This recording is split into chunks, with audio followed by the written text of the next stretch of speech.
Hi there, this is Ranjit from tech2buzz.com, and in this video I'm going to talk about some of the differences between DSLR and point and shoot camera, because quite a few of you guys have asked me about it.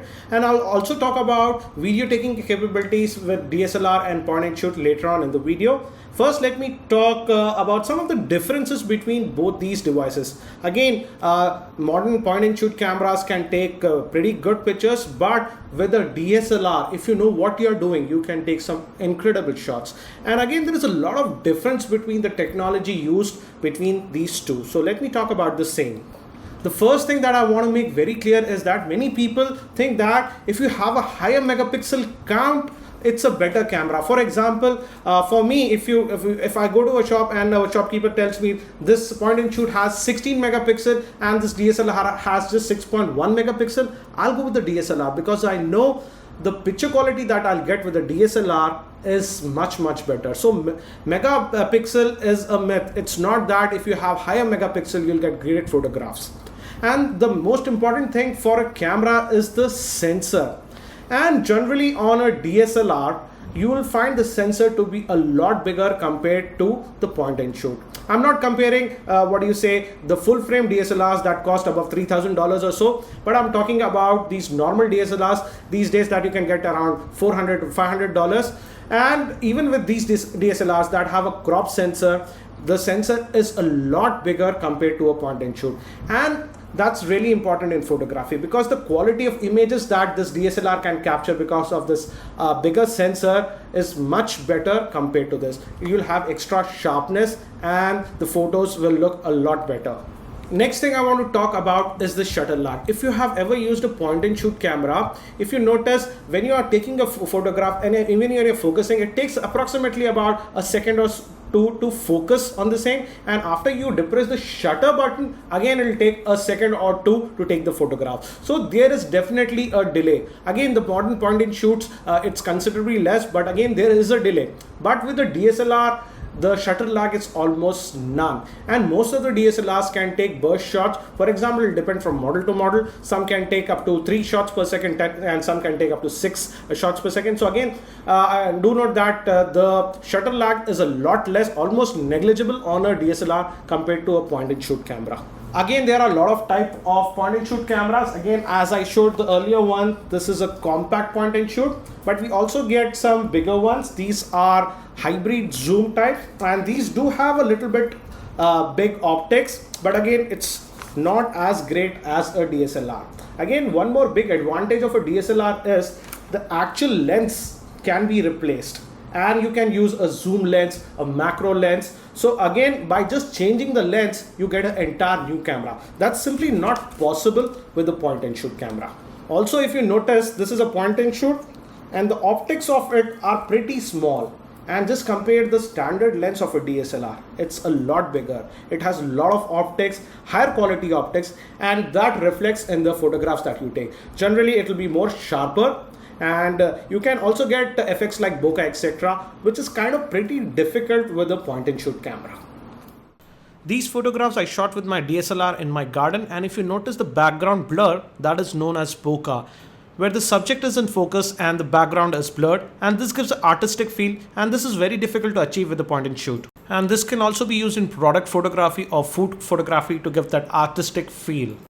Also, one more thing about DSLR is that you have, again, a lot of manual control. Most of the DSLRs do have this full auto mode in which you don't have to do anything. You just look at the viewfinder and click and it takes the shot. But again, it's like you are having a sports car and you're going to drive it in a busy lane, just going to office.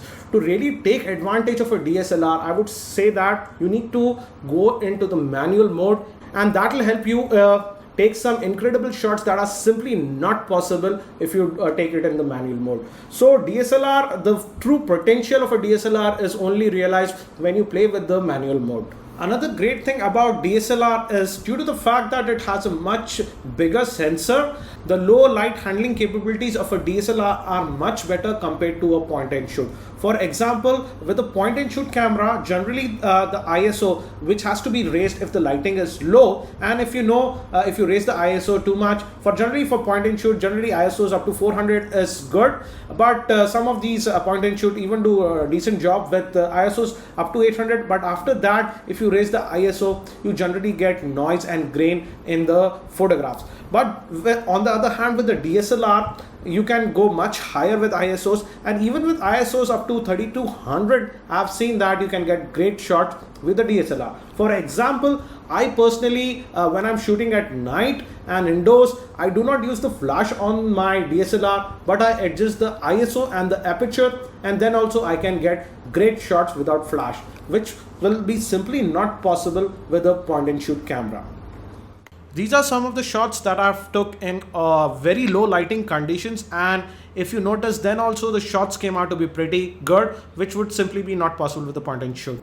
Again, as I said, everything is not rosy with the DSLR. If you notice, a point and shoot is really compact, and this DSLR is almost 5 times the size of this, and that reflects in the weight also. The DSLR are much heavier to carry, and you will definitely need a camera bag, but with the point and shoot, you can just slip it in your pocket or a purse. It's really portable, and that's the biggest advantage, I would say, of a point and shoot. In terms of portability, the point and shoot wins hands down.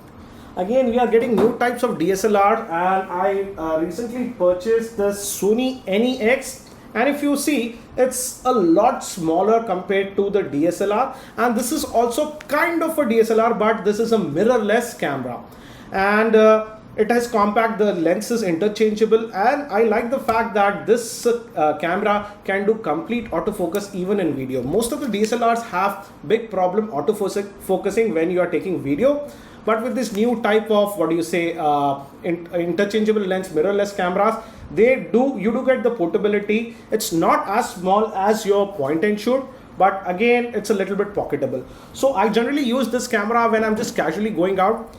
If I really know I'm going to take great photographs, I definitely carry my DSLR, but these days I'm mostly carrying this. Also, as I said, again with the DSLR, you can change the actual lens, and it changes the entire photograph. For example, with the kit lens that you get generally with the DSLR, you get this 18 to 55 mm lens, and this is a telephoto lens. If you just replace this lens with this, now you have a mega zoom camera. So this is what you can do with the DSLR. By just changing the lens, you get an entire new camera. Again, the con of this is these lenses are not cheap. Sometimes these lenses are as expensive as the body of a DSLR. Now let me also talk about some of the video shooting capabilities. These days, most of these point and shoot and even DSLRs support the video mode.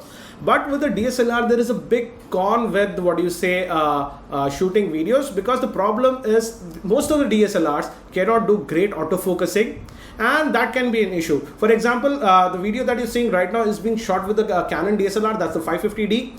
And you see, it's great. The quality is spectacular, and the reason for that is I'm just sitting here, I'm not moving around, so it can focus. If I just move around here and there, the image is going to get blurred. For example, if I'm going here, you see that image is getting blurred. So this is the problem with the DSLR.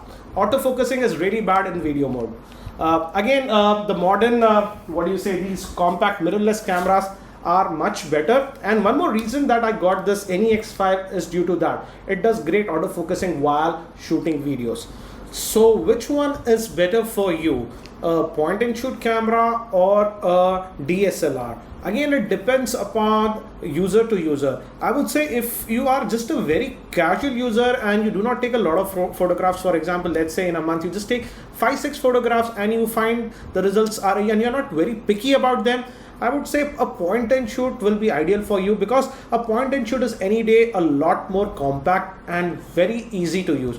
For example, on this DSLR, I have attached the telephoto zoom lens, And with every DSLR, you don't even get what you say auto zooming and zooming out of capabilities. You have to use your hand to zoom out the lens and zoom in. So these are some of the things that you have to consider. Ease of use, point and shoot. Again, if you are really passionate about your photography and you use Photoshop and stuff and look at photographs, how can I improve it, then definitely a DSLR is the way to go. And I would say DSLR is a kind of an investment, because it's not just that you just buy the camera and that single lens and you are done with it.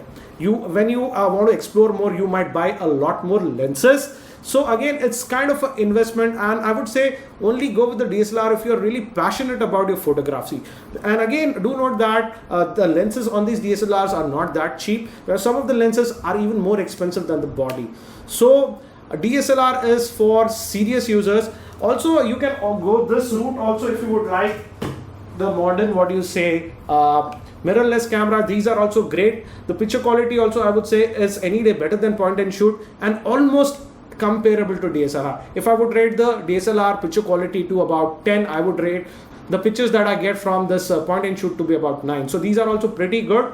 So I hope you found this info provided in this video helpful. If you found it helpful, I'll appreciate if you can click the like button given below. You can also subscribe to my channel to be notified about my future videos. That's it for now. This is Ranjit from tech2buzz.com, and I hope to see you in my next video.